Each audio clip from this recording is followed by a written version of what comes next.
We often keep or drop variables or observations when we deal with data. Notice that after dropping variables or observations, we could not reverse the process. It is a good habit to make a copy of the original data.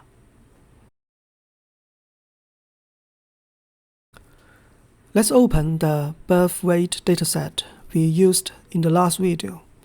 Suppose we want to remove the variable father's education. We can do that using the drop command. We type drop and the variable's name.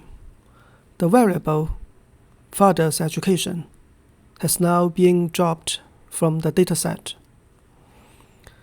We can use the keep command to specify what variables we want to retain. For example, by typing keep male, we will keep only one variable, male.